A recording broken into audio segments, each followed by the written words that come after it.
All right, let's do it live on a Thursday edition of Cleveland Browns Daily. I am merely Bo. He's the great Z. How you living, buddy? Hello. I am good. Coming to you from an undisclosed location today. That's right. Artie Bucket's back in town. Back in the mix. Glorious to see her. Yeah, back in the mix. It's great to see her. She had a lovely time on the slopes, and now she's back. So it's glorious. Also, I have to begin the show with a very special announcement because it's a glorious day. This is a big day on the calendar every year, March 19th. And the reason for that is it is the birthday of my father, and not who you're thinking, not Pedro, but George Misanin. Got to wish George Misanin a very happy birthday. I was able to go take part in a little bit in his birthday festivities over at Corleone's. Oh, sure. It's a staple. Many luminaries were in the house today. Many luminaries. Yeah. And it was a glorious time. The Big Daddy was there. Tim Misney was there. And you know what he's going to do. Tim Misney's going to make them pay. He was there. Things, yeah. So it was a veritable who's who. Harry from Harry's Steakhouse, Dave Reekbaum, the whole crew. Jeez, all the local luminaries you'd want are in there. Oh yeah. Mike was there. Everybody was there. It was a lot of fun. A great time. So happy birthday, George Misanin. So I got him a canvas, a 16 by 20 canvas of a picture of me and him from my wrestling match. Yep. And wrote a very nice inscription on it. Yep. And shared my great affection for him, which I have. And he's so juiced, he said he's going to put it up in his house. So while we're sitting there, apparently a picture of me and him had already made its way to his other son, his second son, The Miz, who called and was very upset. Oh, you guys are you're at my dad's birthday, yeah. And I told him when I got him. And George's like, I can't wait to put this up in my house. And Mike's like, you don't have anything autographed to me in your house. He's like, you never gave me anything. And so we know that the next time that The Miz goes on the Chris Van Vliet podcast, we know that he's going to be complaining about the fact that now I am up on the wall in my father's home. Just driving a wedge between father and son. That's what you did on your Thursday. Yeah, not intentionally. It's just I think it's more just George's great affection for me is tough for people to deal with. Are you suggesting he likes you more than his own son? Is that where we are right now? I did sign it, your favorite son. Well, unfortunately, his son is cursed. He's been cursed by Danhausen. That's right. I don't understand any of that, but I assume that But to give some love to his son, good. His son, it was just announced, and you're going to love this. I don't know if you guys even know this. No, I don't. I don't know if I do. American Gladiators is back. There's a full reboot of American Gladiators. Oh, that's fun. It's happening on Amazon Prime. Okay. The kind of athlete host is The Miz. Okay. And do you know who's doing play-by-play? Mike Adamle. No. Dang. Our own Chris Rose. See, Rose is in the mix. Chris Rose. So it's going to be Chris Rose and The Miz. He will be incredible at that. Incredible. So this is something that they taped this. I want to say they were in, I think I have this right. We'll get Chris on obviously soon to talk about this. But April 17th is when it debuts, the day before Art Andrea becomes an adult. And it's on Amazon. They shot it, I wanted to say last summer, like right after Luca was born, or maybe just a little bit even later than that, but right around that time, June, July, outside of Paris in France. And they did it, banged it out in I think 30 days, the whole season. And you got a bunch of good ex-athletes, ex-WWE guys or the Gladiators. It is a full, true, real. They're doing their best that they can to really reboot it. And so the Miz is going to be Miz and Chris Rose. Why outside of Paris? I think that's where they shot it. I don't know why. No, but that's a choice, right? To take an American production and then go all the way to Paris? Feels like maybe that would there be were some great tax benefits, film credits for that. It's a long ways to take a bunch of folks. Well, that's good. I have that. That's very much something to look forward to. Isn't it? Yeah, it's awesome. And happy birthday to the great George. Yes. NCAA tournament is underway. The actual tournament, the Buckeyes kicked off the tournament at 12:15. They had the first game of the day. Yep. It was a classic. You didn't get the finish you wanted if you're a Buckeye fan out there, but TCU wins it, gets a bucket with about 4 seconds. I did not think the shot, Dr. Z, I'm sure you were spending great time with the lovely Ardendrea, but G-Man, I'm sure, was watching. I did not understand the shot at the end that Ohio State drew up. Yeah, so, I mean, Edmonds for TCU gets a bucket, and 4.1. They're under the basket with 4 seconds left, and Diebler calls a timeout. And which I'm is like, fine, but what did he write on the clipboard? Did he write like, "Hey Bruce, go be Evan Turner"? I hope they had Bruce take it out. So now he's got to get it back, and that burnt time, and so they get a half quarter, and with 4 seconds, you should get a 3. Yeah, that was strange. Final play, that final sequence just made no sense. Yeah, I also think he wasn't very aggressive coming up the court. Well, I think he was a little too nonchalant. I agree. Yeah, it was just a strange play. I understand. I mean, it's basically a variation of the Bryce Drew where you get it and get it back kind of a thing. But I did not understand the lack of urgency, and I did not understand having Bruce take it out. Like, with 4 seconds, I mean, I want to say Tyus Edney went the length of the court. This was years ago. He did. In like 3.6. In less, yeah. Definitely in less. Yeah, and he went the length of the court and got a layup. Like, you can get a 3 in rhythm with 4.1. You can draw 2 and kick to somebody in 4.1. Yeah. So I thought that By the way, was... I can't believe Gibbe's not here right now. Sienna's up on Duke 12-10 in the early going. The Saints. He'd be miserable. Patty O'Loughlin pretty happily with that. Gibbe, by the way, come on, we can't inbound the ball. We could have Gibbe here. This is even better. Gibbe, listening. We filled out like little brackets for fun here in the office, and Gibbe's bracket does not have Duke winning the national title. Like a real bracket? Yeah, like a bracket, like what he thinks is going to happen. Look, Z, look at the wall. And where's my bracket?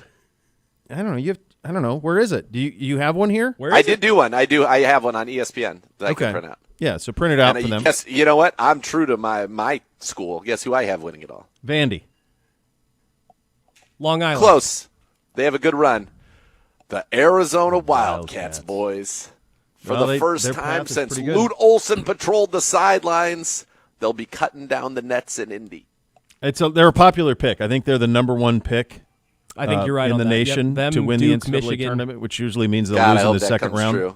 It's I hope usually that how comes that to works. fruition. I have Arizona 2, Z. Their path is just really pretty easy. Have you? I don't think you probably haven't. You've never covered an NCAA tournament game, have you? Like from a news standpoint, no. Have you, I've G-Man? enjoyed Yes, them. I have. I've been to them. Mm-hmm. They're awesome. What's really crazy is how abruptly it ends. Yeah. Like, oh yeah, if you're if you're Bruce Thornton, you played your 4-year career at Ohio State. You missed the shot at the buzzer, and we talked a little bit about the play selection on that, but whatever. Like, all of a sudden, a 4-year career, it ends in a blink, and then it's even worse than that because it's almost like, especially if you're playing the 12-15 game and the Duke Sienna's coming in right after you, as you're like convalescing and crying and all of that, the emotional, all of it. You're like trying to slunk off the court, and then another team is running on. Yeah. With all their juice. With all the juice. It's real bizarre. It's crazy. And so then you go in the locker room, and it's like all sad and everything. And then you come out, like if you do media, then you come out, like, and it's usually around, there's like 4 or 5 minutes left in the first half by the time you get out of media. And you come back out, and it's like you didn't even exist. Yeah, like everything just right. keeps going. Yeah. It's like, wow, it's so abrupt. It's kind of like when that guy got hurt on the practice field and Jimmy Johnson's like, get him out of here. Get him out. We got practice. Yeah. We got to do it. We got to do it. It is very much like, it just keeps going on, right? And there's not a lot of fanfare. It's not even like an NFL game because there would never be another NFL game that starts on the same field. No. Where your career just ended immediately afterwards. I think that part of it is very unique. I think you're right. Now that you say that out loud, I think it's probably unique only to the NCAA basketball tournament, men's and women's. Yeah. Where there's another game coming 25 minutes after you're done. Yeah.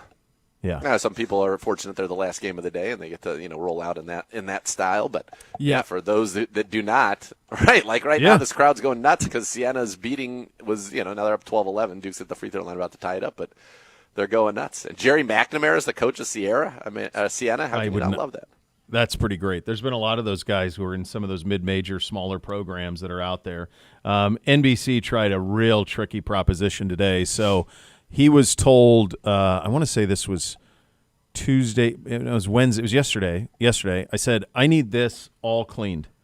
He's got like some sort of a putting and chipping course that's set up in the basement with like indoor golf balls that he hits around, and he has some game where the brothers play or whatever, and so they have these competitions. And I'm like, this is all great. Like, I'm for all of this, but you got to clean this up. Like, we're leaving, going out of town. You're not just leaving it here. We can't just leave this here. Oh yeah, Dad, I will. And then same thing in the bedroom. I'm like, dude, this is insane. Like, get this in order, right? So this morning, as we're on our way to school, and I'd heard whispers because I'm not exactly a fool, and I hear whispers, and he's trying to work my wife, like, without me knowing, so that he can either skip school entirely or at the very least be picked up early. Now, he's out tomorrow, so we for spring break, but he's trying to, like, pull on the heartstrings of my wife so that he can have either a partial or full day off at school. Unbelievable. Now, my mom was, God rest her soul, she gave me a get-out-of-jail-free card on either the Thursday or the Friday of the NCAA tournament. And then I would see which games I wanted to watch, and I would pick either the Thursday or Friday corresponding with the games that I wanted to watch, and she would let me do that. So my wife calls so I'm taking Beamsy and NBC to school, and she calls Beamsy, and she was like going through all the stuff that Beamsy has today. And so then he goes, NBC goes at Beamsy, because Beamsy apparently, in his words, sold by not saying that he wanted to be picked up too, never mind the fact that he has tests. So I then have a conversation with NBC. So I'm like, you remember last night when I told you to pick up the little golf set that you have in the basement? Get that all sorted out in order? Yeah. Yeah. Did he pick up his towels too? His golf towels? No, his golf towels. No. His golf towels have been sanitized. And it's important. Very critical. So he goes, I go, did you do that? Did you get that stuff? What do you mean? I said, remember I asked you to clean all that stuff up. So? Yeah. I said, well, I'll tell you what, buddy. So? Had you done it, you could have skipped today. I would have greenlit it. You didn't. And so then I went right to Lloyd and Harry from Dumb and Dumber when he eats the hot sauce, heart attack, pointing, laughing at him in the car on the way to school, just cackling at him for having to sit in school today where they did nothing. I mean, they did nothing. I got to tell you something, though. The audacity of him to be like, remember when I told you to pick that up? You didn't? And him to go, so? I don't think it wasn't so necessarily like, and I'm never going to do anything you say. It was more like, what's the point? What you going to do about it? What's the point? Yeah. What was the point? That's the point. You don't want That's to why smoke, you went Dad. to school. So? Yeah.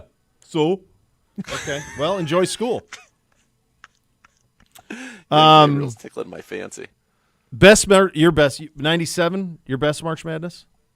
Got it. Definitely. Yeah, definitely. Yeah. Young G-Man. Definitely.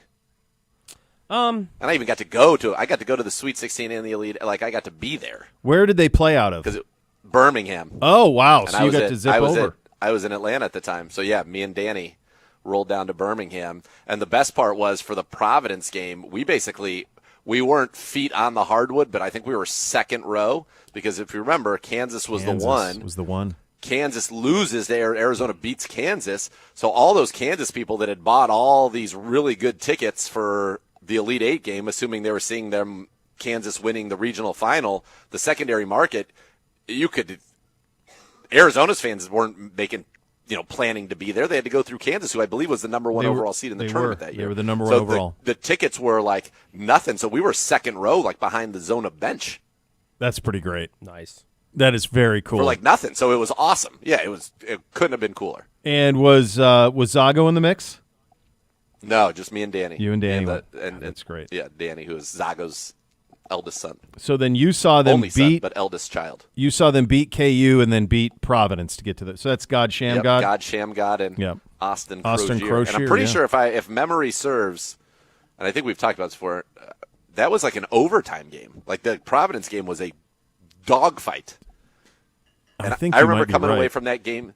I remember coming away from that game thinking that if God Shamgod could make a uncontested 13-foot jumper, that he would be the most dominant player. Like they could not stop him from getting to the basket, but he could not hit the broadside of a barn. But he could get himself open. He could shake free whenever he wanted. That's probably what happened to him in the league, right? All of a sudden he couldn't shoot. And did he even make it in the league? I don't even know. It might have been that bad. His jumper might have been that bad that he did. They said thanks, but no thanks. Even though your name is God Shamgod, which is he was a second-round draft pick. So he he got played. picked. Yep. But did he ever play in the league? Yeah, it looks like he was with Washington from like 97 through 99. And then had good for him. Decent. He's coaching now. He's an assistant with the Orlando Magic. No way. Yeah. So your He's team. with My guy Paulo. Yeah. So My guy Paulo. he was with Dallas in player development, and then he was with Providence from 12 to 15. Played all over, Nice. a lot in Asia. Played a lot for Chinese teams. I bet that he was. I mean, his handle, his ability to penetrate was. I mean, he was unbelievable. I mean, Austin Crocier obviously was a big-time college player. It's kind of surprising in retrospect that with Austin Crocier, 2 NBA guys in a starting 5, that you'd be in 11. I think they were in 11. Dude, that was so deep. They've been in 11. Let's see. What would this 4? Well, they would have been on the bottom. They could have been an 11, a 6, a 7, a 10. Could have been I think they were in 11. any of those in there. Well, that's right, though. If they're a bubble team, like bubble teams are 11s all the time. So if they were a bubble, a power conference bubble team, that would track. His original name was Shamgod Wells, and then he changed it to God Shamgod. That's a choice. Providence was a 10. So 10. They won the 7-10 and it was game. 96-92 in overtime. Shamgod had 23 points, 5 assists. They had a guy, Jamel Thomas, who went for 23 with 11 boards, and Austin Crocier took just 6 field goal attempts. He had 12 points in the game. God Shamgod was 7 of 18 from the floor. That's not that bad. Jamel Thomas was 9 for 29 from the floor. The guy was unconscious. Good. Putting the ball up. So I had Miles forgotten Simon went for 30. that in the game that was the stunner was when they beat KU. KU I had forgotten was 34-1 going into that game. Yeah, they were. I knew they were the number 1 Arizona. overall, but they were 34-1. Paul Pierce had 85. 27. I mean, think about that starting lineup. Their starting lineup was Paul Pierce, Rafe LaFrentz, Scott Pollard, Jacques Vaughn. So they had 4 guys in their starting lineup who played in the pros. Yeah, they sure did. Yep, that is crazy. Dickerson went for 20, Bibby 21, A.J. Bramlett had a solid 12 and 12 double-double, angry A.J. Miles Simon 17. Oh, man, they had Eugene Edgerson. What a team that was. How's that team a 4? That's crazy that team was crazy. A 4. They were 22 They really and 9. underachieved. Yeah, 22. Really underachieved. 22 and they were 21-9 going into the tournament. So that tells you into that game. Yeah. What Kansas was a 10.5-point favorite. Yeah. Yeah, there's some in cool my ones. In my recollection, if they have the schedule on this, I don't see the schedule. Come here, team and opponent sets. They started super slow, if I recall. Let's see. No, maybe not. So they're 10-4, and go from 10-4 to being 19-8. So no, they were slumping heading into the tournament. Yeah, they'd lost their last 2 games going. I mean, they lost their last 2 Pac-12 games going into the tournament, and they'd lost. Yeah, and the Cal one is the tournament. So they were a first-round bouncer in the Pac-10 tournament. That's 4 of their last 7. I mean, they were not good in Pac-10 play. No. Yeah. And then they run off Kansas, Providence, North Carolina, and Kentucky. That's pretty good. That's what can happen, though. That's the thing about March is in the tournament, it's momentum, it's guards, it's shooting. I'll tell you what, and there's no way to if whoever hits the most threes, 9 times out of 10, it feels like that team's win. It's kind of that simple now. Yep. That's kind of where the game is. Like if you hit more threes, you're gonna be able to handle your business. So lots of good ones out there, and should be a fun tournament. Last year we had all the chalk. Go ahead. What's crazy in that 97 tournament, the 1 seeds were Kentucky. Mm-hmm. Kansas was the overall number 1. North Carolina. Do you know who the other number 4 seed was? Other number 1 seed. I'm sorry, the 4th 1 seed. So the final Kentucky, 4 was Kansas, 3 1 seeds. Kentucky, Kansas, Carolina. Yep. The 4th one in 97. And they made it to the final 4. They lose to Kentucky on that side of the bracket. Not a blue blood. In fact, I wouldn't even say a basketball school. They had one guy on that team who was really good that went to the league. A Big Ten school.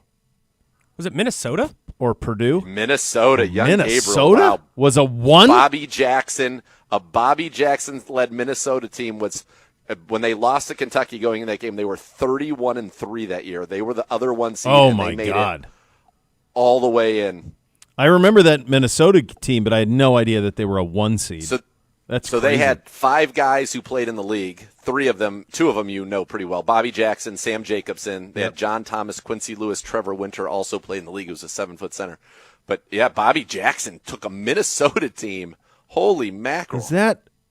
Is that who's coaching Minnesota in 97? Minnesota's coached by Clem Haskins. Oh, sure. Sure. So they beat Texas State in the first round. They whooped Temple 76-57.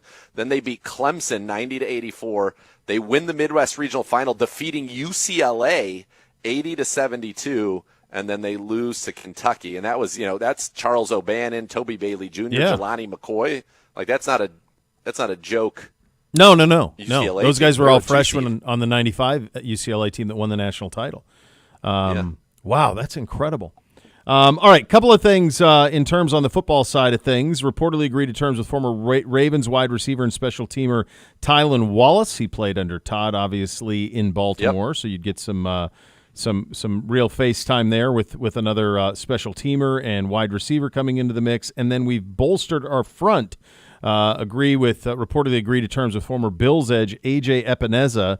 Epineza, former second-round pick out of Iowa in 2020. So we have buttressed the defensive line and then the receiving and kick game with the signing of Wallacey. Yeah, Tylan Wallace, I would expect more from a special team standpoint. Former 4th-round pick, career just 22 catches, 305 yards, 2 touchdowns there. Best season was in 2024 when Monkin was there, 11 catches, 193 yards, and a touchdown. But he is a good, as you mentioned, good special teams guy and a good returner. He had a punt return touchdown in 2023, so he's got 1 for his career. For his career, he averages 16.2 yards a punt return. Now, he didn't do that at all last year. He averages 23.5 a kick return. He did had 5 returns last year in that regard. So this isn't a guy who's done a ton. He's basically been, for his career, he's played about half of the special team snaps, so he does have some value there. This is very much a veteran signing, a guy that maybe gets a look to be the returner for the Browns. Because remember, they had Devin Duvernay there for a long time, and he was the main guy. The headliner in this of the 2 that you just mentioned is A.J. Epineza. Epineza is, 3 of the last 4 years, he's had at least 6 sacks. Yep. Believe it or not, he has 4 interceptions, including a pick 6 in the last 3 years, that's one of those strange stats to me, how that happens. He's a guy who averages over the last 4 years basically 10 quarterback hits a season, makes plays behind the line of scrimmage. He's had at least 7 tackles for loss 3 of the last 4 years. So last year was a down year for him, to be fair.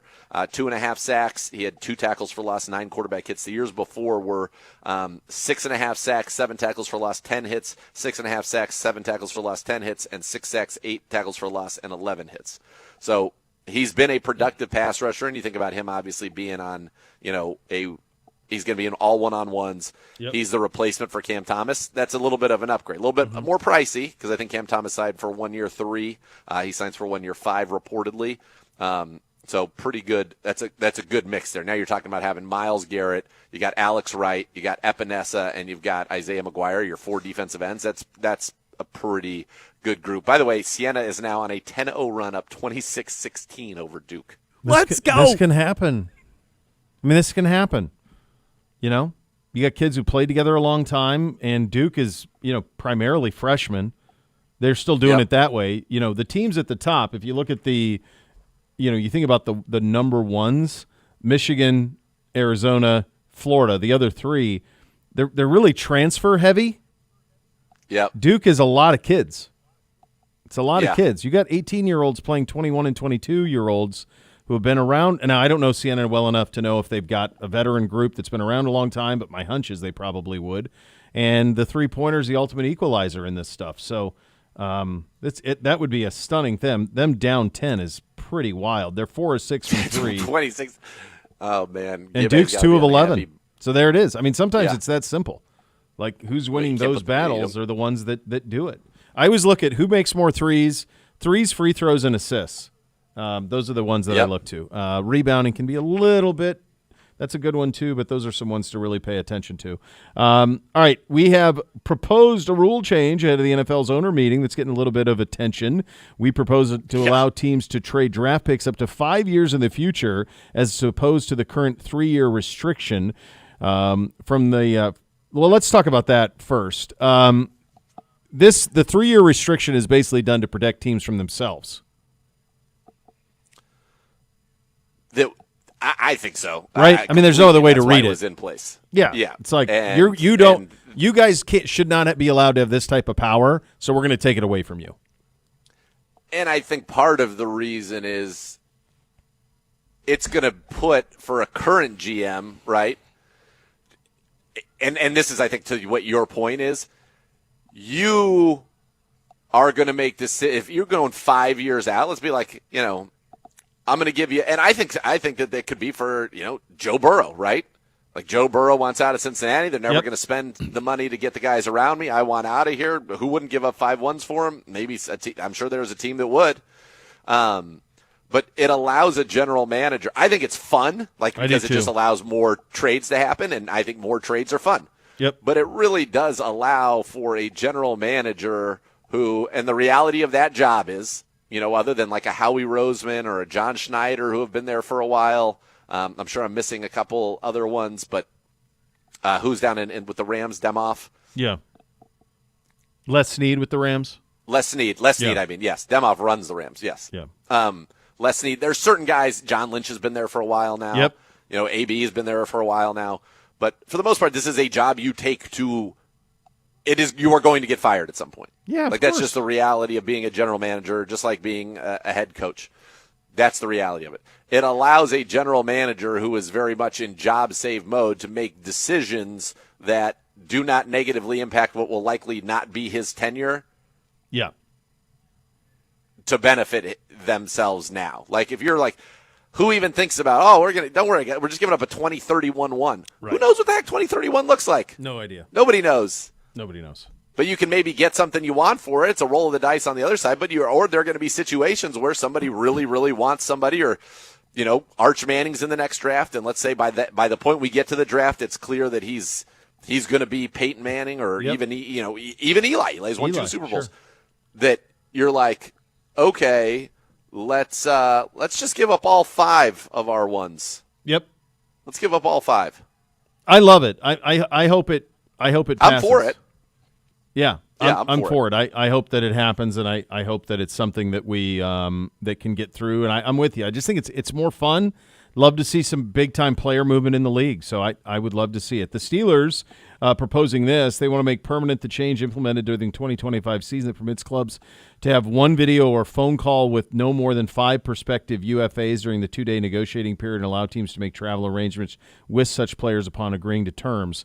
I just think any sort of notion that you are going to restrict dialogue between teams and prospective free agents is nonsensical. So what's the current rule? Why I don't know. No one's paying attention to it. What does that even mean? Nobody's paying any attention to whatever the rule is. You know what I mean? I don't think you're allowed to have any contact at all. So this is the legal tampering thing that would just became legal this year and allowed you to actually talk to players themselves instead of their agents. Yeah. I just think what the league needs to do is move the start of the league year or the combine so that they correspond. Yeah. Just make it so that when we go to Indy, the new league year has already started and deals can be consummated there. There is no reason to have 2.5 weeks between the combine and the start of the new league year, which allows for all of this stuff to be on the up and up. Just make it either move the combine or move the new league year so that when you go to Indy and the whole league's there, you can consummate any deal you want. 100%. And I would add to that, if you make a trade for a player, I think it's a trade. I think it's even a signing. You say a high-profile signing. If you make a signing that's over X millions of dollars, because then teams are pivoting. We're talking about like the prized guys at a position. Their physical needs to be done within 24 hours. Yes, absolutely. You can get anywhere in this country on a private plane, get the physical 100%. Done. Yeah, so the charade that the Ravens pulled could no longer happen. I mean, that's no longer happen. That was absolutely absurd on every front. It is a mailbag day. We will get to these coming up at 4 o'clock. Get your questions into us at Browns_Daily, or you can hit us up in the YouTube chat. We have Young Gabriel and the great Dr. J monitoring the YouTube stream. Those are your hot topics of the day. It's presented by University Hospital, official healthcare partner of your Cleveland Browns. Todd Monken with some thoughts. We found some audio from Coach from a really cool thing with the Harbaugh Coaching Academy. We'll have some of those highlights for you coming up next. We're off and running on a Thursday edition of Cleveland Browns Daily. We're presented by Bally Bet, official sports betting partner of your Cleveland Browns. Please bet responsibly.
More fun to your fandom of the Bally Bet Sportsbook app. Download today. Get 50 back in bonus bets. You place your first wager of 10 or more. Bally Bet, official sports betting partner of your Cleveland Browns. Our MIT kids here, and by that I mean the G-Man and Dr. J, stumbled upon Coach Monken speaking to a room of college, high school, and pro coaches through the Harbaugh Coaching Academy.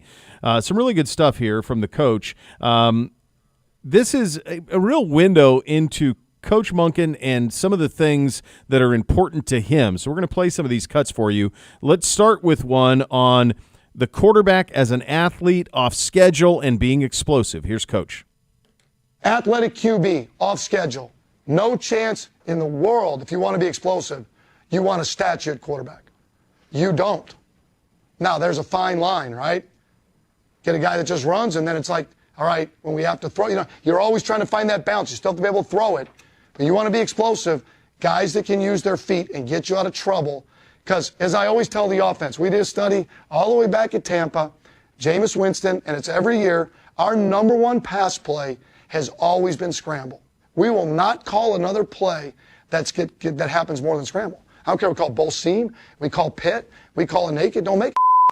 It happens at least 5 times a game, 17 games. What is that, 85 times a year? That's scramble. You're scrambling. It happened today. We had a few plays happen today. We had one in the red zone. I don't know if it would have been completed. Don't make it. It's going to come up. You're going to get moved. You have an athletic quarterback. We studied the hell out of Russell Wilson. If you studied Russell Wilson and you really looked at it, you weren't looking at spacing. You weren't looking at concepts. You were looking at shots and him running around and making a play. And they were elite at scramble drill. They just were. So you want to be explosive. You have to fight like that guy's a really good thrower. But you know what? If he's a 5'1", not real athletic, you know how good you have to be at running back? You know how good you have to be at wideout? You know how good you got to be at every position? Nothing's more frustrating from a defensive perspective than a guy running around. It breaks down your coverage. Like, well, you're trying to plaster and guys moving and all that, and you're like, that's frustrating as hell. And then when they're really good at scramble and they make an elite play, and you're like, we practiced the hell out of it. That's good. That's what happens when you're a coach. Like, practice that, and it showed up on tape. But that type of stuff, you got to work it. You got to look to recruit that guy or have him. Really great stuff on what Coach is looking for. Let's continue. This is Coach explaining how to be explosive on offense. As long as the explosive rate of a play isn't offset by lost yardage plays, then you ought to be doing more of it. Now, there is a cost benefit analysis, because the more you run it, the less you're going to have it, right? You can't just, hey, we're just running truck all the time. Well, all of a sudden your end's outside of it. Well, that sucks. I mean, that's already happened. I mean, so it just makes sense, right? You can't just do that, but then you have to be creative of how you're going to get it, right? And teams are doing that, right? They're motioning a guy over, tossing it to him, and letting him run truck. They're running him across the one, then bringing him back, and they're trying to run to the edge. You're running boom, fly sweeps, right? Trying to get the ball to the edge, right? If they'll play a 6 technique, hell, we'll run fly sweep. If not, that's hard, right? How do you get to certain edge plays, get it out in space, right, to be explosive without compromising your whatever in terms of lost yardage plays? Because we talked about it before, like when I was sitting there talking to the guys earlier, it's like you don't want to turn the ball over. So there's this sweet spot in my mind of like effective offense. Like if you turn it over, you're not going to be good on offense. But you can't just take a knee every play to not turn it over. Right? That's the one end. That's the South Pole. The North Pole is you got to be explosive, and you don't give a shit about anything else. We're just trying to be explosive. And you turn it over, or you're not very good third down, you don't score touchdowns. Like, well, great. There's still a sweet spot. How are we explosive, but how are we still conscientious of not turning it over in how we game plan and what we do? Certainly with this running back room, you would think that the screen game, tight end room too, that it would be a vital part of the offense next year for your Cleveland Browns under Coach Todd Monken. Here is Coach on how the screens can be worked into his offense. All right, screens. The times I've been really good at screens, we've looked at it like it's a run play. At times you get really pissed off. You're like, it only gained 3 yards, 4 yards. Then it gained 8. Look at it like a run play. How many times you threw on the perimeter. Plus, the biggest thing now is it's happened. It happens in the NFL, but it really happens in college. Like we started to realize, guys, if we don't spit the ball in the perimeter, if we don't get our skill guys involved, we'll never be the team we can be. I don't care if it just went for 5 yards, then went for 15. Where are they going to get theirs? Where are they going to be involved? Where do they feel like they're a big part of what we're doing? And then let's get really good at screens. Let's get it on the perimeter. Let's get guys out front. And don't be frustrated when it's 2 yards. You might run an inside zone and get 2, but you might gain 8. You might gain 10. You might get out there in front. Just do it again. Just do it again. Put it in their hands. Throw it out there in a screen. He might not make it. Sometimes it's a blitz deterrent. Sometimes it's certain formation deterrent that you're trying to create. You got to have one of those in your warps. You better have a screen in your warp to try and deter certain blitzes, right? I don't really like maybe slow screen to the back, but I do like perimeter screens. Some great stuff there. Here is Coach on shifts, motions, and condensed sets. All right, shifts. motions, condensed sets? How do we get guys clean releases? How do we shift? How do we get them to move? How do we get them to communicate? And Coach already said it before. He was talking to our team, and it hits home. It's like, hey, how do we do things that are elegant and that we're on the cutting edge, but it's not difficult for our guys? Right now it is because we're learning our stuff. But how do we shift, motion, get them to communicate? If you just line up now, like especially like in college, like the Kirby Smarts and the Nick Sabans, they just stand there and look at your formation. They just call it. Like, all right, we're just lining up. Okay, well, that sucks. And then they're scheming your So how do we get the shift, which we're still doing now, which you already made, players are adjusting that, but how do you shift, motion, condense sets, get them to communicate? How do we get them maybe potentially out of position, right? Those are things that, again, you're just trying to buy a few a year. And with condensed sets, 2 years ago we lost George Pickens. I know I'm getting long-winded, I apologize. But this is on my heart. This is a big part of like how we've been successful. We lost George Pickens. I told these guys when we lost George Pickens, he was our ex. We no longer have that comfort. We went and talked to the Rams. We brought Aaron Cromer in. How can we still be explosive? Running it, condensed sets, getting guys releases. How do we get them clean? And that was a big part. You can't see protections as well. That's the of it. But how do you get the defense into run pass conflict? We get clean releases. We can still try to use the field. Sometimes you're restricted, but that was a big part of in terms of then how do we get to an edge by using condensed splits? How do we get in here and still get out here? Think he's a little passionate about this? Just a touch. A lot of different ways that he's going to put this offense in a position to succeed. Really good stuff there. It is a Mailbag Thursday edition of the program. Get your questions into us on the X platform at Browns_Daily, or you can hit up the G-Man or Dr. J in the YouTube chat. We hit have us another with the hashtag AskCBD. AskCBD. AskCBD. Yeah. Good catch out of you. Yeah, that would make Forgot that to easier. write that down. That's My all fault. right.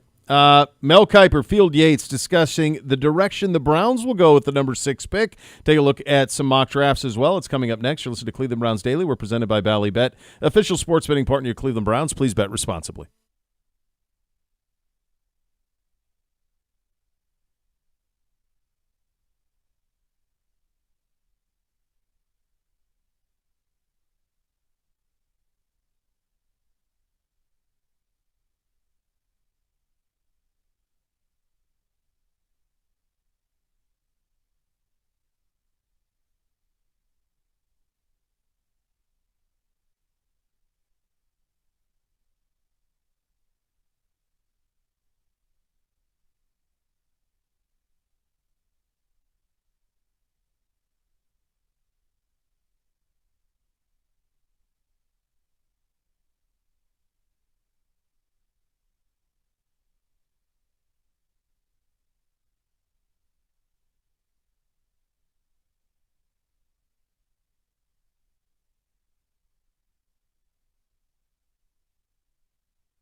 Well, we're certainly inching closer now to the NFL draft. It'll go away for a couple of weeks. Won't be a whole lot of dialogue about it once the tournament is going on and all of that. Once that gets through, it'll start to amp up a little bit. The mock drafts keep flowing. This is from ESPN's first draft show. This is Mel Kiper and Field Yates discussing the direction we should go in the 6th pick and how they will approach the draft as a whole after their first 2 rounders. It brings us to the Browns at number 6. You're down. And the Browns have been busy this offseason. They have worked hard to reinforce the offensive line, but have they done enough? This is a tough one, Field. I wanted to go with Carnell Tate here because this is a guy who's going to catch the football. He's played in the cold weather. He'd be great for Shador or Deshaun Watson, whoever it is there. But I went with Monroe Freeling, the left tackle, who will be a great left tackle in this league. You're talking about Monroe Freeling in terms of a developmental tackle, a guy who has the upside. His testing numbers fielding were off the charts. They were incredible, right? Does he have some things to work on? Yes, he does, in order to be great at the National Football League pro level when you're going up against best pass rushers in the world. Get all of that. You brought in Howard, you brought in Zion Johnson, and you brought in Jenkins. So you got 3 entities brought into this offensive line. But the pure, athletic, talented, great upside type of left tackle, Monroe Freeling. If you're talking about him going, and you did the range thing. Remember the range game we played, Field? Yeah. Where I had him, when I was penciling this in pencil on Friday, I had Monroe Freeling going 17 to the Detroit Lions. Yep. I looked at it and said, this is not going to happen. There's no way. I talked to a team, said, no, get him up more into the early to mid. I'm thinking, okay, other teams have made some moves, so I can't really do that. He doesn't fit them, but he does fit Cleveland. So, will they move off of that 6 down a little bit? Will Arizona move down a little bit? Monroe Freeling's going to go, I think, in the top 10 to 12 somewhere, Field guaranteed. Why not the Cleveland Browns if they do decide to pass on Carnell Tate? And that was my dilemma, Field, was Tate or Freeling. I went with Freeling over Carnell Tate. And this, to me, is what makes the Browns pick at number 6 maybe the most interesting in the top 10 here, Mel. Is that, who has a more glaring and obvious left tackle need we have talked about so far than the Cleveland Browns? The answer is nobody, at least in the 5 selections prior to Cleveland. And if they don't take Monroe Freeling here at number 6, or a left tackle here at number 6, who is the guarantee that's going to be available at 24 that you feel like is a starting left tackle right now here, Mel? Because that's when they pick next. They pick next at number 24. Is there anybody that you think? I played that game. Who is there at 24? I guess my best answer would be Caleb Lomu is probably the most likely. How about Caden Proctor? I think he's long gone by then, Mel. I mean, maybe I'm wrong. But I think that's also... You're 100% right, Field. Yeah. You're 100% right, because when I did I played that game. Yeah. I played that 6-24 game. Just like the Cleveland Browns have to be trying to figure that out. Can you get the receiver at 6 and get the left tackle? Now, if you love Caleb Lomu and you think he can get bigger, stronger, which you can, right? Yeah. You love to feed the athleticism. Caleb Lomu is a developmental guy. You could argue like Freeling is too, right? You could take Caleb Lomu. But everybody I talked to, Field, of my guys, okay, we all have our guys, right, in the NFL, said more early to mid-second round for Caleb Lomu. Yeah. When I heard that, I said, okay, 24 might be high. Caden Proctor, I had him going there. I heard what you heard, Field. He won't be there. Yeah. Okay? He won't be there. So I bumped him up. You can see where I have him when you look at the entire mock. It's not to where Cleveland is. It's before Cleveland, right? Yeah. Yep. Then I did the wide receiver game. Was there a receiver that could maybe drop of the big 3? With Jordan Tyson coming from with the injury, with the hamstring, 3rd injury.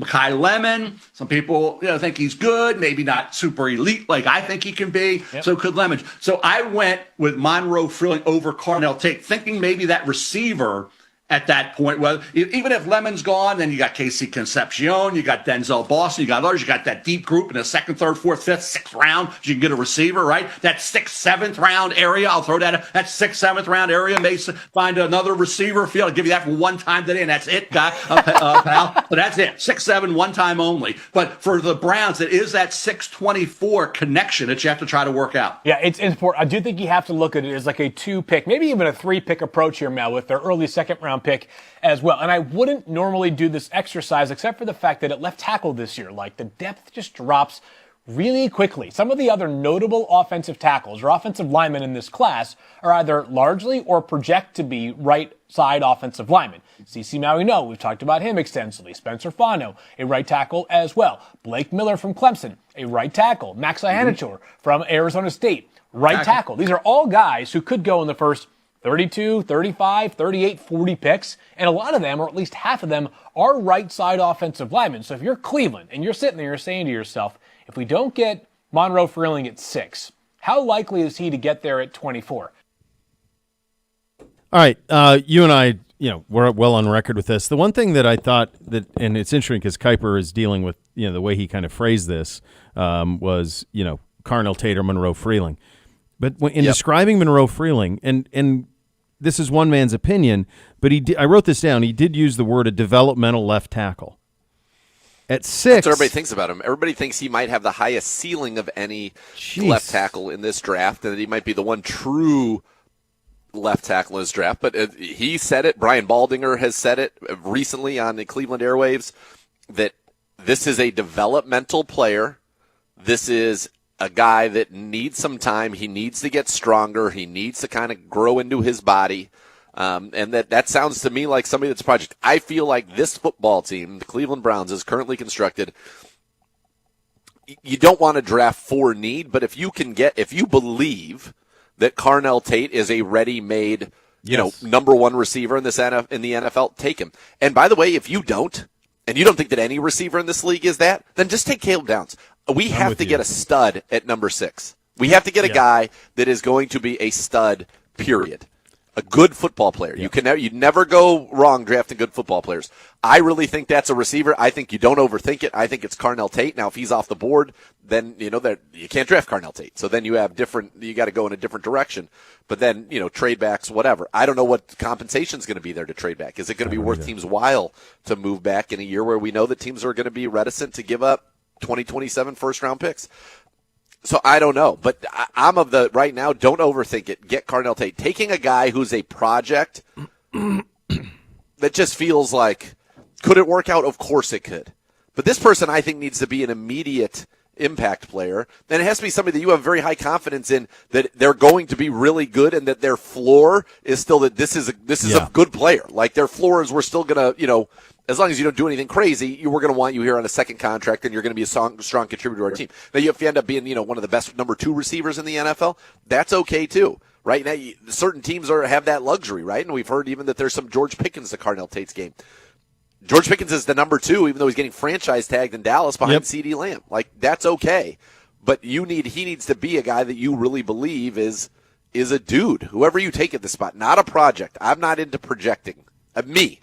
I'm with you, and I just don't think with all of with all that we need from just a talent, and then you think about the place our roster is in right now as we're transitioning from a previous regime to this one in terms of the talent, and obviously a whole new offensive line primarily is going to be coming in, and all of the things that are happening.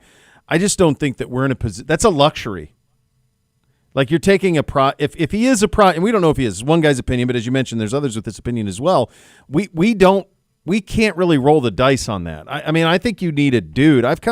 Yes. You and I, weapons, and it's well undocumented. But if you feel that way about Caleb Downs, or good Lord, if you feel that way about Arbel Reese or Sonny Styles or whoever it may be, like you need a foundational piece at 6 that's a plug and play dude. Yes. And when you're picking this high, you should be able to get it. Ideally, it's Tate, but if it's not, then then take the safety and don't worry about it. You're in good spot for 10 years. I totally agree. I'm with you on that, buddy, in a big way. All right, we will open up the mailbag coming up next. Hashtag AskCBD at Browns_Daily. You can also hit up the G-Man or Dr. J in the YouTube chat as well. That's coming up in the second hour of the program. You're listening to Cleveland Browns Daily, presented by Ballybet, official sports betting partner of your Cleveland Browns. Please bet responsibly.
I'm the preferred provider of copiers and document services for your Cleveland Browns. Will tackle any size office at 216-485-2000 or visit ohiobusinessmachines.com. We will get to your mailbag in just a second. Before we do that, an update from the madness that is March.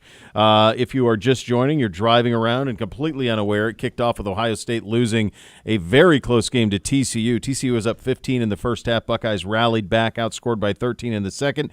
But even if you went to state school like I did, you know that's 2 points short. TCU wins at 66-64.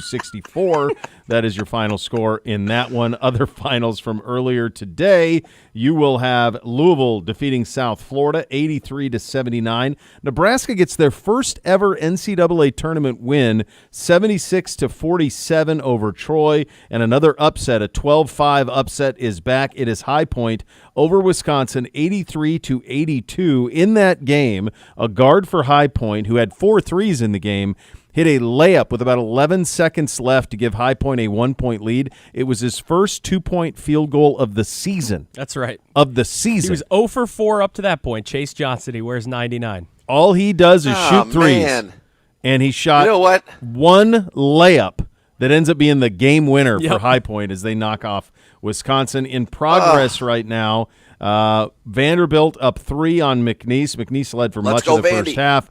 And then Siena up 11 on Duke. That's the 16 seed taking on the number 1 overall seed and up 11 at half there. That would be good for me. In that region, I have Kansas beating Duke and going on in the Sweet 16. So far, my only blemish, and you know what? I got to do it. I have to do it. I got to blame the Huff. I had High Point in, and then I decided, I'm like, I can't go with the Huff, Wisconsin? Yeah. The Badger? I got to do it for the Huff. I got to support my guy. And now they're out, and I even had the Hoff beating Arkansas. Oh no, yeah, I had High Point beating Wisconsin. I did as well. I didn't think much of Wisconsin in that. But certainly did not have Siena taking out Duke. Although I don't have Duke in the Final Four, so it wouldn't be that. Me either. I don't even have Duke in the Elite 8, so I'm rooting. So it could work out pretty good. How about our poll? How's it all working, Doc? Our poll, the semifinals are complete, and we got a pair of blowouts again. UConn beats number 1 UConn beats number 5 Florida 83% to 17%. They advance to the final. Reminder, our topic this week is best men's college basketball program since 2000. Second semifinal, number 2 Duke at 76% takes down number 3 Kansas at 24%. That seems like a shockingly large landslide victory, but that's how it ended up going down. Duke has 3 national titles during this time. Kansas has 2. Is that right? So Kansas had 2022 and 08. And Duke had 14. There's a couple in the Battier won 1. That would have been like 01 or something like that. Is that their only one? No, because they have the Shire one too. Shire won a national title. They have 3. Duke's got 3. 3. Yeah. I think Duke's. I think even though Connecticut is more deserving, I could see Duke beating Connecticut just on name brand. And they do have the most wins in the period, so Yeah, I don't think there's a wrong answer. No. UConn won the 5 national titles. Duke has 3: 2001, 2010, 2015. Pretty good job out of me. I think I nailed the 3 of them. Pretty good. Yeah. There you go. What else? Mailbag it? Yeah. Let's do it. Let's open up that mailbag. You can get your questions into us, Browns_Daily, or you can hit us up in the YouTube chat with Dr. J and the G-Man are monitoring. Go ahead there, G-Man. That's my fault, man. I was about to toss to it. I was about to step on the toes. No toes to step on. Okay. We'll start at Town Thursday edition. We'll start with David, who asks the show, what kind of sunset view would you rather have? A high-rise in the city with a water sunset or a log cabin with a mountain sunset? I'm going to go ahead and just... Condo type situation, it seems like an apartment, high-rise hotel. He said overlooking water, so that's a Miami, that's a coast of Florida sunset, or a California overlooking water high-rise. San Diego. Yeah, because L.A. they're Malibu. They're not high-rises in Malibu though. No. I think he's more saying, would you rather be overlooking the water or would you rather overlooking a mountain sunset? And I'm going to hit him with a third option that he didn't even say. How about before you option the third option, which of those 2? Yeah.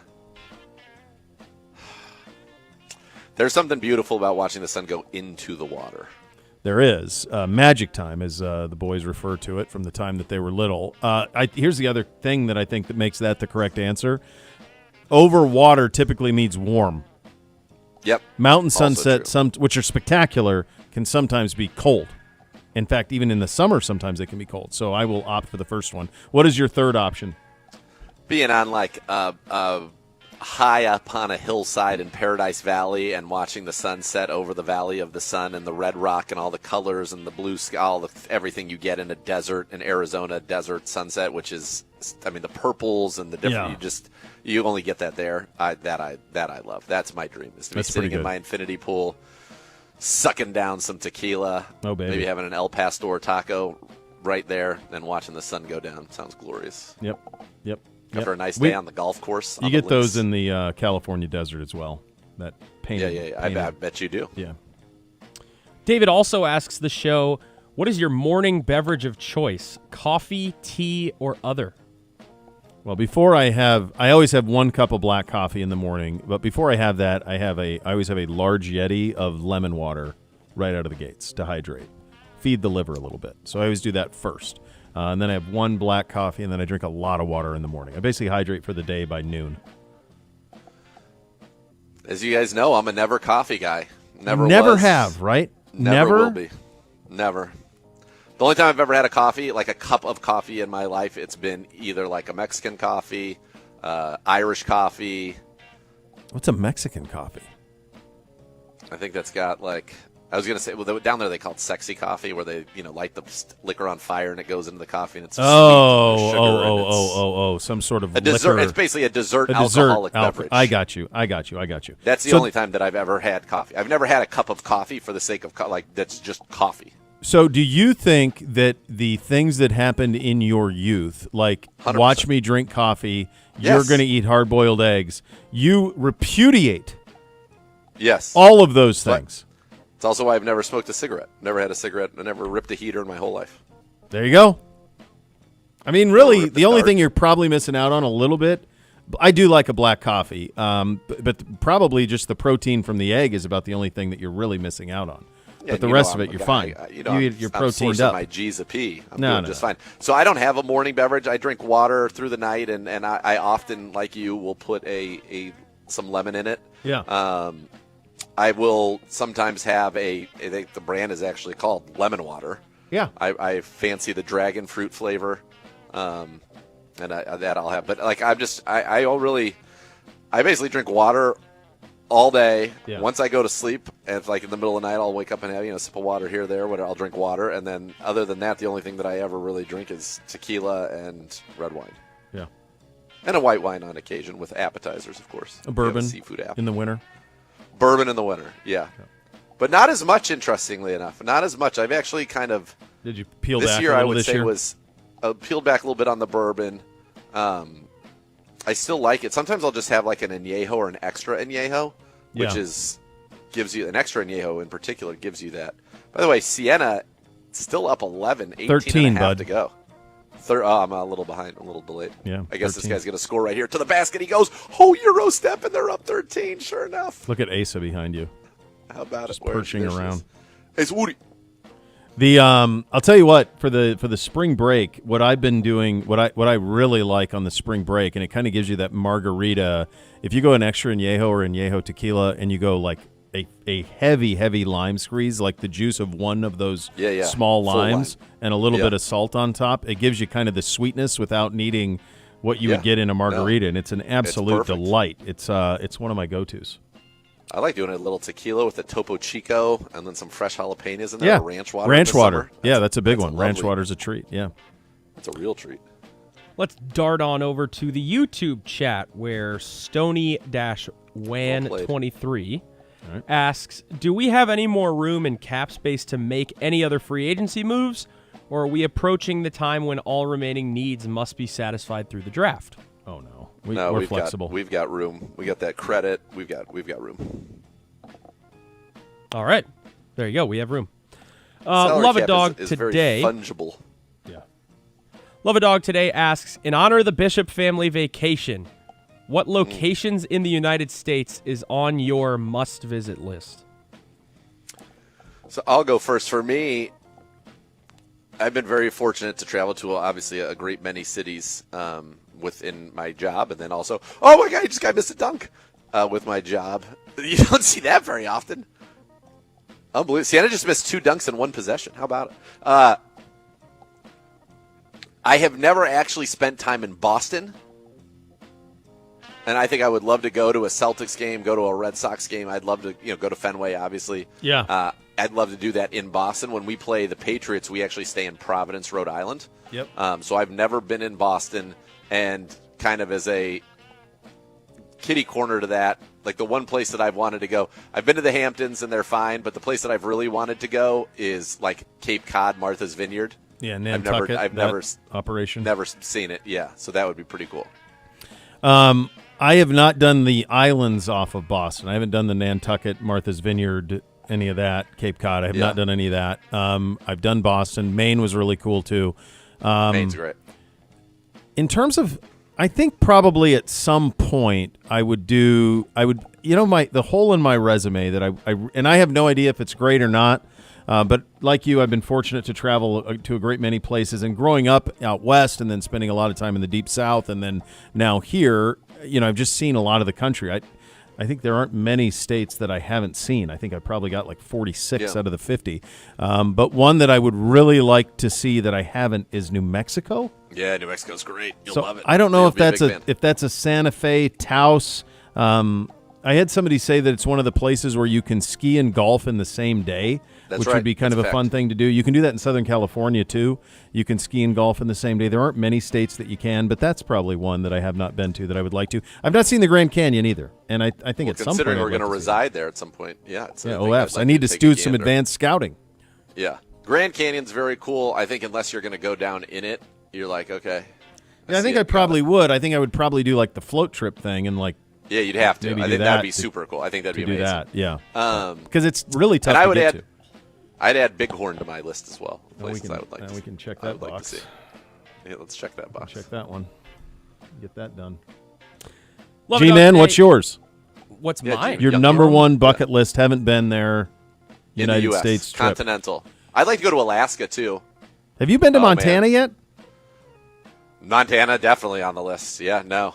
Yeah, you would have loved that trip I did last summer. That was the Coeur d'Alene into Montana trip. Yeah, that was a treat. That's big on the. Yeah, absolutely, you're right. G-Man, what's yours? So I'm not as well versed of a traveler as you both are.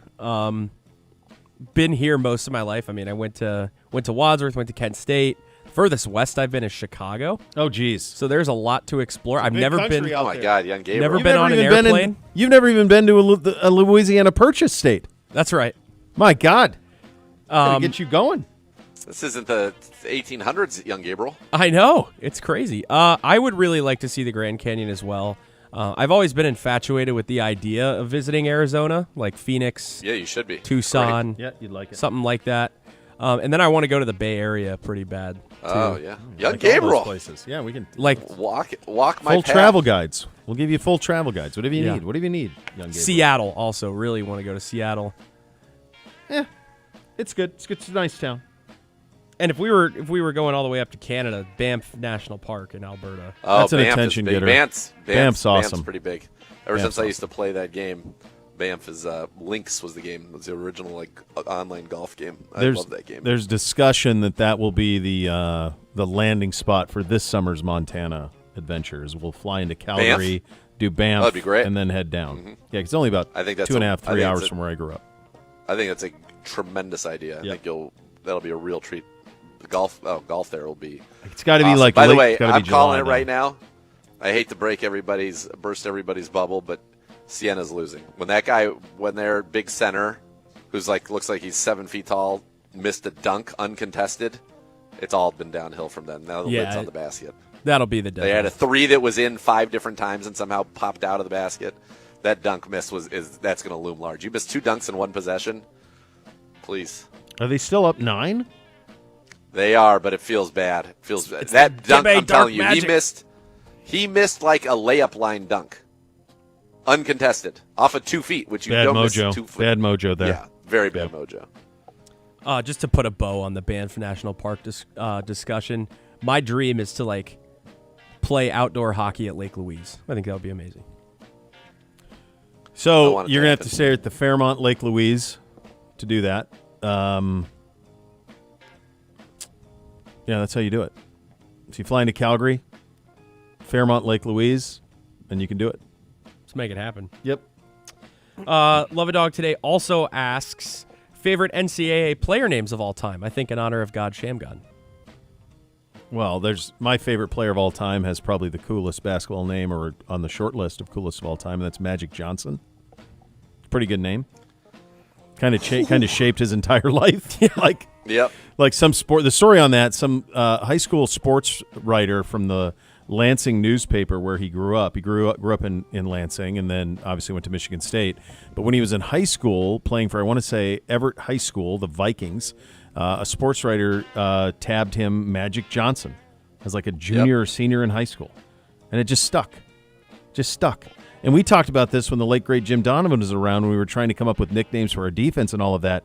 And we were asking him, like, you got anything? Because really those type of nicknames were things that the beat guys or columnists in the local town came up with, And so we don't have them as much anymore, where we have like true nicknames the way that they were in like the 60s and 70s. Pistol Pete Maravich, like all that stuff. Pistol like Pete. Dr. J, like people worked out and found these nicknames for people. So we don't have that anymore.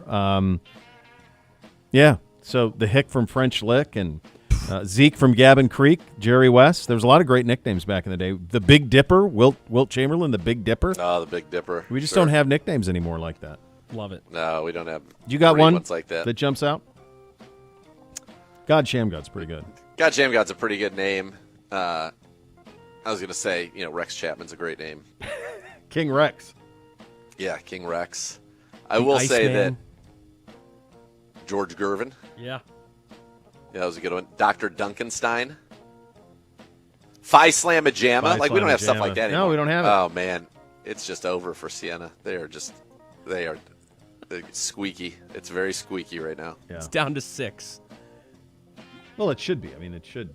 Yeah, they should be getting blown out. They should be, but you got to play loose and free. You're supposed to lose this game. Don't get tight. Well, I think the problem with what you're saying though is you play loose and free, but when you get up like 13-15, it becomes real. Yeah, and then you're like, oh my gosh, can we actually do this? Yeah. And that's usually where it falls off. That's when it gets a little squeaky. Yeah. One more from the YouTube chat. Bunny Slayer asks. And Z, I don't know if you've watched enough film to answer this question yet, but what's the difference between Ioane, that's the Penn State guard, and Maui Noa / Fano as an offensive line prospect? Hearing a lot about Maui Noa and Fano better at guard, but I think Ioane is the best offensive line prospect. He's considered to be the best interior offensive line. That's not my expert. I could watch it until I was blue in the face. I'll take. Who do you trust on offensive line? Zierlein, Baldinger, Zierlein, Hoff? Baldinger, Zierlein, Hoff, yeah. Hoff's in Costa Rica. Yes. He's not grinding film. Nick Shook. Oh, yeah, Shook's really good with the line. He's good with offensive line play, so we'll be asking those guys. I mean, this is like these guys can't hit the broadside of a barn now. Yeah, it's going to happen. The boozers are taking over. There you go. Irene. Now it's down to 4. That's what we call in the business. Where's Dick Vitale? Get a TO, baby! Oh, can't believe it! Unbelievable! Coast to coast, he's a PTPer. He's a stat sheet stuffer supreme. You're gonna get. Well, they're probably trying to get to that media timeout. Is probably what they're doing. There's like 14 and a half minutes left. My favorite was when Shaq was in the McDonald's All-American game and he went coast to coast, and Dick Vitale's like, "Oh my God, unbelievable! That's a 7-footer." He's so good. Been across paths with him a bunch in college basketball back in the day. Certainly, he was always around Florida State basketball at the time I was there, because they'd play Duke, Carolina, all that, and that was always the big Monday or whatever. They played on that a lot. He is the best dude ever. Like the amount of time that he would give to kids, like students or even like little kids, autographs, pictures, all of it. Like everything you'd want him to be, he is. He was, in my experience, he was great. That's awesome. Awesome. Okay, Bobby time. Bobby, hey! What is your most unnecessary but passionate opinion? that mayonnaise should be banned from planet Earth. An egg salad. Oh, God. Unnecessary but passionate. Yeah, so I the way I read it is something that's like kind of irrational. Yeah. But I think all of my things I'm passionate about are very rational. So do I. well, They're you rational would to think me. that. I would think that, right? I don't know if I'm sure my wife could give you a list of a dozen that are irrational. My wife would say the way that I want the dishwasher loaded would be an irrational thing that is a hill I will die on. I truly believe in every relationship there's one person who knows how to load the dishwasher and one who does not. I would co-sign that. We are at the point now with it where I don't say anything, she doesn't say anything. The dishwasher's loaded to her standard, and I just go do it over. So do I. Because I just can't. And then she looks, God bless her, she doesn't say anything. Like and she just. Miss K still gets emotional about when I come in and I move bowls around so that water wouldn't collect in the bowl. You can't have water collecting in the bowl. Oh, my God. I just did that this morning. Like she had one facing half up. I'm like, this is not going to work. Right. What are you doing? I know. We live in a society. I know. We It's really unbelievable. I guess you found one then. But I don't think that's irrational because there's a way to load it. No, I know that it is quite rational. I think mine would be like I have to have all of my bills, my like cash bills in order and all facing the same direction. That just seems like good. OCD. Sounds like a good accountant. Yeah. Yeah. Making sure things are done correctly. What's the weirdest compliment you think would still make your day? You smell good always gets me because it sounds like I smell bad all the other days. Bobby's got some good ones today. He does. You know the one that you get, I get this all the time. I got it a lot when I was on television all the time. And there's never a good way to respond to it. But people will say, people would say either one or the other. And I don't think either one is right or flattering, and there's no way to answer either one. You look so much better than you do on TV. Oh, man. The opposite side of that would be the other way. Oh, you look so much, you always look so put together on TV. Like and so then how do I? Thanks. I don't know how to answer that. Like okay, I guess it's good if I look better on TV than I do in person. Maybe that's good. On the other side of it, if I look better in person than I do on TV, that might be a problem too because that was my livelihood for 15 years. Right. I never. Yeah. Well, how do you? Oh, you look so much. Oh, okay. I guess I don't really know. How I to usually answer get, man, you're so much taller than you look on TV. Yeah. I'm like, what's that even mean? I don't know what that means. Well, yeah, you don't see me in context. People definitely don't realize Gibby's 6'8". No way. Like No. people don't realize that. No. Yeah. Who would win in a fight? 1,000 Butte Montanans by Rudy or one silverback gorilla? 1,000 Butte Montanans on St. Patrick's Day. They'd all have brass knuckles, which would help. I think that helps. They'd all be inebriated, which helps. Which would help. which would help to a point. Yeah, but it takes away some of your fear. It takes I away think some fear and hesitation is a downfall of a great many in the 100. Yeah, because the reality is that a great many of you are going to die, and it's necessary that you do. That's right. So if you're inebriated, maybe you will not pay so close attention to the fact that you're one of the 500 who are going to die as sacrificial to get to the 500 who can actually strategically take it down. I'm going to go with the 1,000 Butte Montanans on St. Patrick's Day. Me too. Yeah. Me too. I like it. What's something you're 100% convinced you could win a championship in, even if it's fake?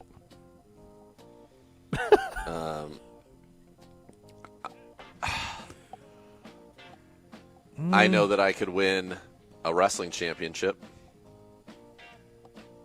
Yeah. Yeah. Well, In my heyday, I believe I could have won an online Tiger Woods championship for sure, like Tiger Woods 2003, 2004 era. There's no doubt in my mind that I could. I can see that you. I believe that you would have put in the proper amount of time on that to where you could make that nerves claim. of steel. That's where I would wear beatbox down. He had all the physical gifts. But Is that the one mental where it would fortitude. go when you hit it? It was like. We call that a ba-boom boom. Yeah. Yeah, it's a heartbeat. The heartbeat. Boom, boom. And you're Yeah, like, and it's wait, like, and you you knew go nuts. That's when you have a chance to ace it. Yeah, You when ace you hit it, a boom, yeah. boom. Yeah, so when we would play, we would That's be. such a you fun can imagine game, man. us, That you game can is so imagine us fun. late, 2 a.m. down there. The environment is perfect for that type of frivolity.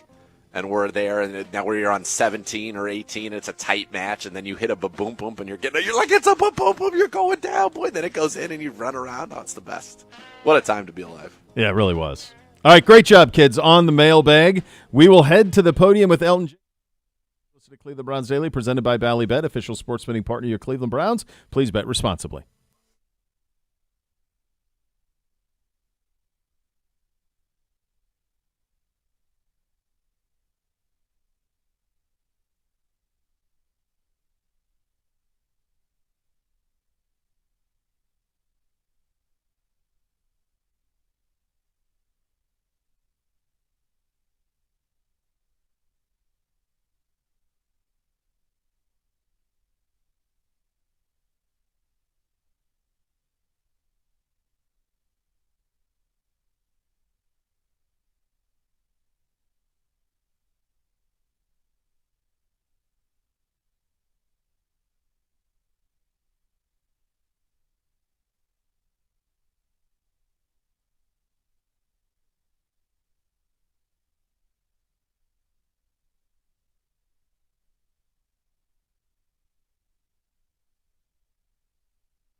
Truck or motorcycle accident caused you injury? Call the injury lawyers at 1-800-ELK-OHIO for a free case review. Elk and Elk, proud partner of your Cleveland Browns. Timed into the podium, presented by Vivid Seats. Purchase your official fan experience package today for the ultimate game day. Here is Elton Jenkins. Hey, Elton. You're done. Going back to kind of what happened with Green Bay, were you surprised that they cut you? And what sort of happened there at the end? What's up, Dan? How you doing? No, I wasn't surprised. I mean, we was in talks about the situation and how we was going to do it moving forward. Does something like that motivate you as you move forward? Just sort of, I don't know if proving them wrong is the right way to put it, but does that motivate you kind of moving forward here? I mean, it definitely motivated me. A team you've been with for so long, and they got to go a different route. But that's the nature of the business, though. So just glad to be a Brown and ready to win some games. Hey, welcome to Cleveland. Just wanted to ask you about your versatility. When did you first really develop that? Being able to play multiple positions. Was that youth level? High school, college? Where did that first really were you able to really fine tune that?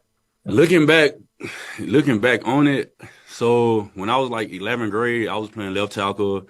Then my last year, we went to a more run-heavy offense, and I was playing guard. When I got to Mississippi State, I started off as left. I was a swing left tackle, right tackle, getting a lot of work in that. And then one of my teammates went down, so they put me at guard for a game, and I started excelling at that. So I finished that year out at guard. And then like my junior and senior year, my coach was like, I know the offense better than everybody, or anybody on the O-line, been there going on 3 years, so he wanted me to move to center, and I did that, and it was y'all drafted in the second round. So I've been doing it my whole career, honestly, long, to answer your question. Do you have a preference? I mean, is there one where you feel most comfortable compared to others?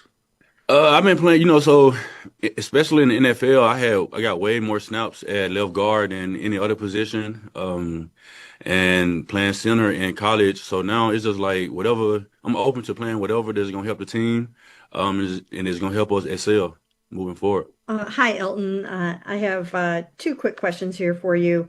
The first one is, can you just tell us where you are right now, sort of from a health standpoint, and what you think you'll be able to do when the off-season program begins? Right now, I'm rehabbing, doing everything I can to get better, but I do feel good. Every week I see process. I see progress. But yeah, I'm feeling good, and OTA starting in the next couple of April 6th or whatever day it is.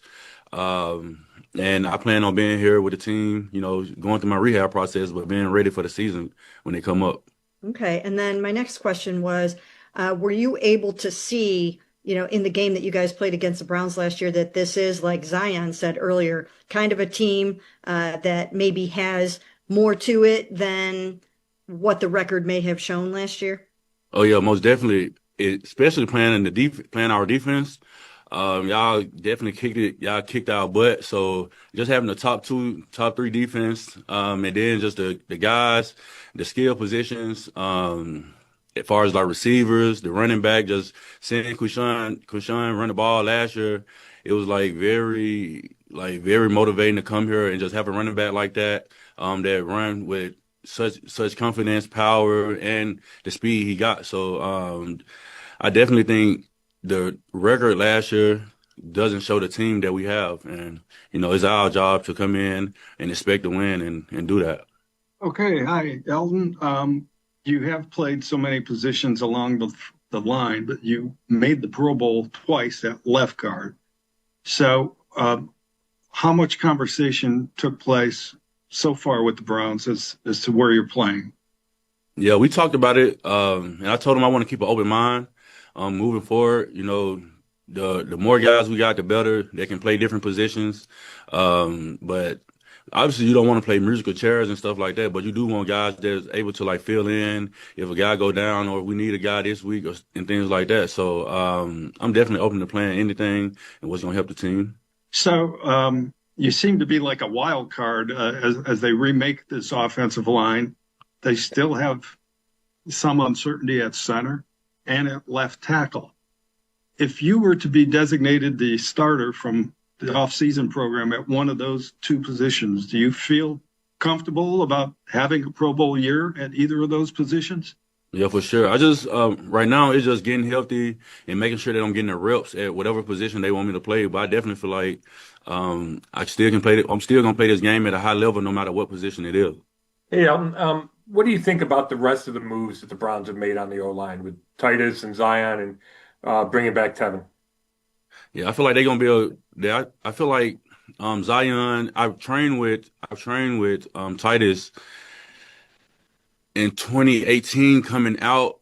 We went to the Senior Bowl together. Got a good relationship with him. Just met Zion. He like a good guy. Seeing some football on him. So we definitely got the pieces. They definitely brought good pieces in to help us solidify the O-line. So I'm excited about that. And did you know Todd Monken before this? And if not, what have your early conversations been like? I know they recruited me for just a little bit when he was at Southern Miss. But not too. I didn't know him too much, but excited to meet him and get to know him. Yeah, and I asked Zion about it too. Obviously, continuity, consistency, and chemistry are very important to the offensive line. With this team kind of revamping it and so many new pieces and parts, what do you think the key is going to be for you guys as a unit as you kind of remake this line to get things going and get things going early when the season gets here? Just making sure that we're here, ready to compete with the D line that we got. I think it's gonna make it easier on game day rather than in practice. So just being here, ready to compete, like you say, building the continuity, the chemistry with each other is gonna be very key. And then for you guys as the guys in the trenches, this team has invested so much. This entire offseason has been focused on rebuilding this line. Why do you think there's been such a shift in the importance of making sure that the trenches are as strong as they can be? The Browns' defensive line, we know what that is. So for them to invest in you guys, why is that so important to the success of an entire team?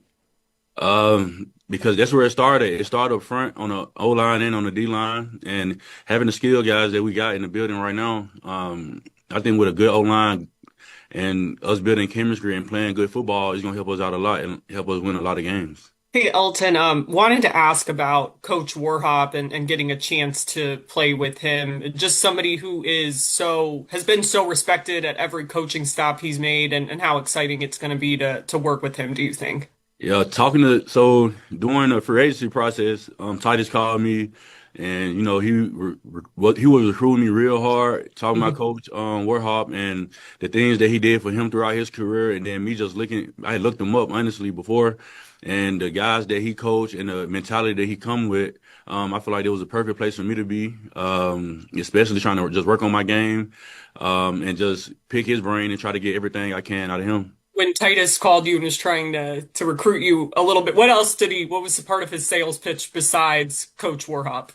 I mean, us just playing together. We had a lot of fun at the Senior Bowl when we was there, and just being able to play together again and build his offensive line and take us to where we wanted to go. And he was very enthusiastic about us moving forward. So I was on board, and we're here now. So if I got this timeline right, the Packers released you, I think, on Monday with a failed physical designation. Did you have a physical with the Browns before you signed this contract? Yeah, I did. When did that happen? Today. Okay, so you didn't have it before you signed. Oh. Well, I mean, technically I did. I just signed, but yes, I did. And so where are you in your rehab process? We're doing good right now. Right now we on pace where we need to be at. Make sure we're working hard, just staying at it. But making sure we see progress every week, honestly, though. That's one of the main things that my trainer that we harp on right now, just seeing progress throughout. But we right where we need to be at. And so your goal is to be ready for when? Week 1 for sure. Just wondering, so far in discussions with the Browns, have they seen you more as a center or a guard, or is it just everybody keeping an open mind going into off-season workouts? Yeah, right now we're just keeping open mind. I think the off-season workout is going to clear that out a little more than what it is now. see where we can, we're the best starting five. Can we put the best starting five on the field? I think that's one of the main things right now. So I think everybody keeping an open mind and just, cross training and just being ready and being available. And then just with the new coaching staff, the off-season program, you get a 2-week jump in 2 more weeks compared to other teams. For a new offensive line and trying to develop and figure out the 5 starters, how important is it getting that extra time leading into training camp?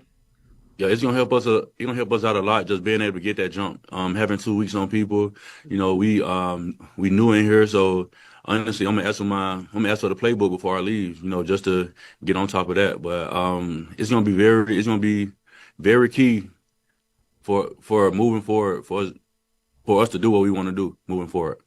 Yeah, Elton, just wondering, what do you know so far about Shedeur Sanders and Deshaun Watson? And I know you probably know by now that those 2 guys probably are going to be the ones competing for the starting job. So just wondering what your thoughts are on those guys, and how do you feel about kind of, heading into a quarterback competition here? Yeah, I seen, me being on another team, I seen both of them play some real good football. So I'm just keeping everything competitive. Whoever win the starting spot, we're gonna be there for them. Or whoever don't, we're gonna the one or the two, we're gonna be there for them. But I guess just keeping it competitive and just being there for both of them when they need it. But they very good football players, and I'm excited to work with them. So I know you wouldn't have been directly matched up with Myles Garrett a lot when you guys played in week 3, but what was that like preparing for him? And what do you, when you watch him, like, what do you see? I mean, I think we all see the same thing. You got to chip them, you got to slide. You probably got to put 3 people on them sometimes. That's how we game plan. They're going to put a tight end over there. But that's how we game plan it in my old team. But we're going to put a tight end on him. We're going to slide the line to him. Everybody got to keep eyes on him. He was like the main focus of that game, and he still did what he did. The type of player he is, for people to game plan him every week and still break the sack record last year. It just speaks to what type of player he is. And, just being an offensive lineman, just being on the offense, just having those type of guys, not even just him, just the whole D-line, having Collins and Graham and just having all those guys on the defensive line, knowing on 3rd down, you might as well get up because something to happen. It's going to bring a lot of juice to the team, and we just got to piggyback off each other. And just play off each other, honestly. Was it more extreme what you had to do against Myles than maybe what you guys would do against some other edge rushers? I mean, it depends on who the edge rushers is, honestly. I think Myles and just coming from a team with Michael Parsons, him and Myles, most definitely the top two edges in the league right now. So you definitely got to focus on them every play. You just know where they at. Elton, how close are you to Rasheed Walker? Do you think he's staying in Green Bay or moving along? Man, Tony, your guess is better than mine. Hopefully we can get him in the Cleveland Brown uniform. But I feel like the sky's the limit for Rasheed. Honestly, he got a lot of football ahead of him. He's still young, so we can get him in here. I'd love to have him here. Been knowing him for the last 4 years and just seeing his game and seeing him mature as a man and as a player, it's been very special. So, if we can get something done, I'm with it. But, best of luck to him wherever that may be. All right. Thanks, man. Yep. All right. That wraps us up. Thanks, Elton. Yo, thank y'all.